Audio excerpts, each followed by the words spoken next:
최근에 대한민국에서 공무원들, 맞벌이들, 고소득 중산층들이 저금리 대출을 풀로 당겨서 엄청나게 투기를 했다고 합니다. 그들은 아파트 투기로 2억을, 3억을, 5억을 벌었다라고 서로 자랑하고 과시하고 우쭐댔답니다.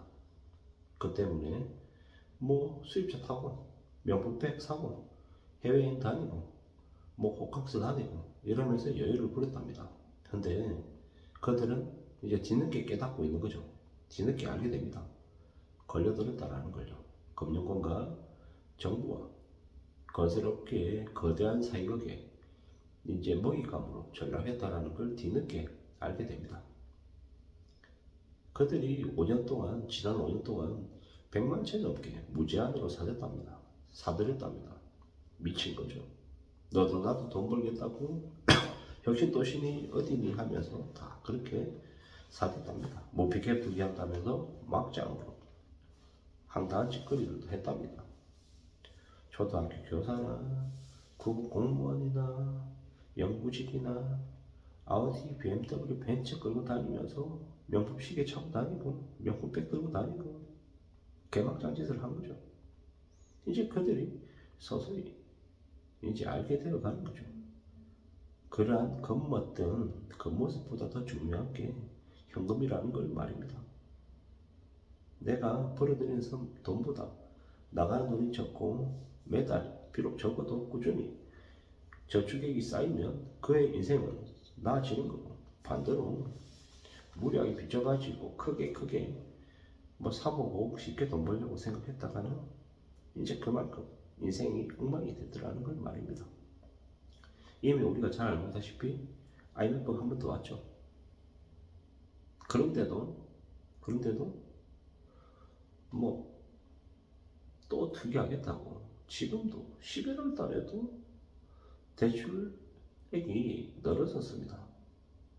결국 지금의 정부는 집값을 내릴 생각이 없고 금융권들이나 건설업계 앞잡이로 그저 2030들을 더 절망으로 떨어뜨리고 더 먹잇감으로 삼아서 자기네들만 잘 먹고 잘 살겠다라는 생각을 계속 유지시키고 있다는 겁니다. 이제 2030들에게 빚 못 갚아서 자신의 급에 압류가 들어오면 그때 이제 깜짝 놀라는 거죠. 한계에 계속 몰리고 있다는 겁니다. IMF 때 가정에 어려움이 생기니까 아버지가 보험금을 들고 자살했었던 경우도 있습니다. 그걸 자살보험금이라고 하죠. 그 당시에 되게 문제가 됐던 보험 광고도 있었습니다. 10억을 받았습니다. 이러면서 보험사 직원 남자하고 이제 남편을 떠나보낸 이제 와이프가 불륜을 저지른 듯한 느낌을 연상시키는 그런 광고가 사람들을 분노케 만들었죠. 실제로 그래서 그 자살보험금을 지급해주니 안 해주니 말이 되게 많았었습니다. 그 당시에 자살보험금 뉴스가 엄청났다고 하죠. 삼성생명은 자살보험금을 지급 안 하겠다고 버텼었고, 또 어느 보험사는 지급이 되고 말들이 많았습니다. 주민등록 말소자가 100만 명이 넘었거든요. 참 많은 생각들이 들었습니다. 그 당시에 똑똑한 사람들이 살아남는 게 아니었죠. 우직하게 멍청하게 뭔가 일을 저지르지 못하고 그냥 월급 받아서 착실하게 생활하는 사람들만 살아남았습니다. 비웃고 영리하고 영악하다라고 생각했던 이들은 대거 다 걸려들었죠. 빚져서 자신이 진 빚 때문에 스스로 몰락하고 무너졌었다라는 겁니다. 꽤 무서운 일들이 앞으로도 벌어진다라고 보면 맞습니다. 금융노예 300만 명은 이미 자기가 벌어들이는 돈이 100만 원이다라고 하면 70만 원 빚값 내서는 DSR 70% 이상인 가구가 300만 명이라고 하죠.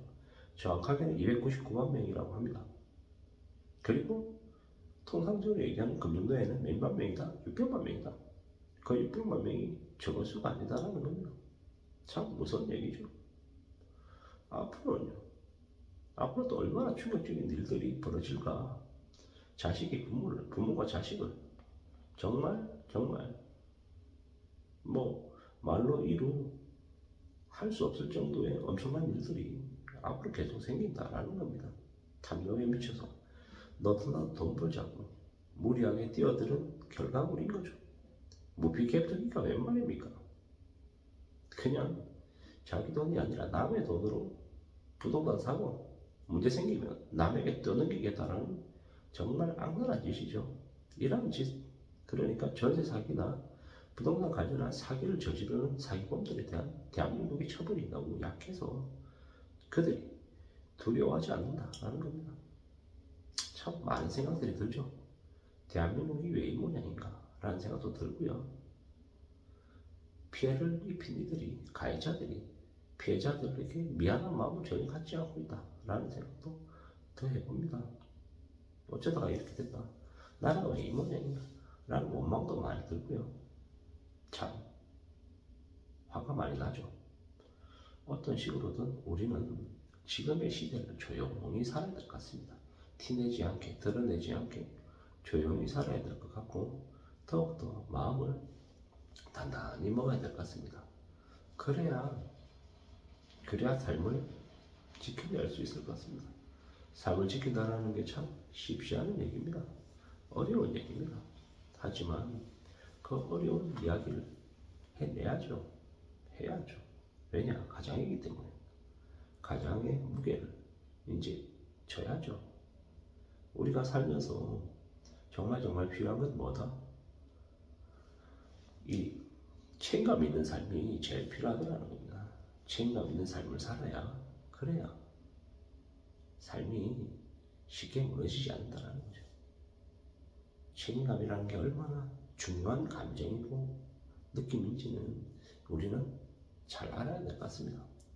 저도 20대 30대 머무를 때는 거동생을 보내고 세상이 만만한 것 같고 세상을 우습게 보고 내가 뭐가 될 수 있는 것처럼 착각하며 살았죠. 근데 지금에 와서는 가장이 되고 아이의 아버지가 되고 나니까 생각 좀 많이 바뀝니다.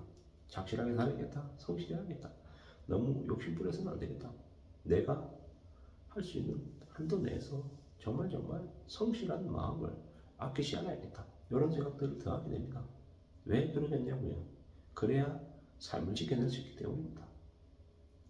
하루빨리 악몽 같은 현실에서 벗어나고 싶은 것, 뭐 우리 모두의 마음입니다. 하지만 하루아침에 벗어날 수 없고 하루아침에 승승장구할 수 없다는 겁니다.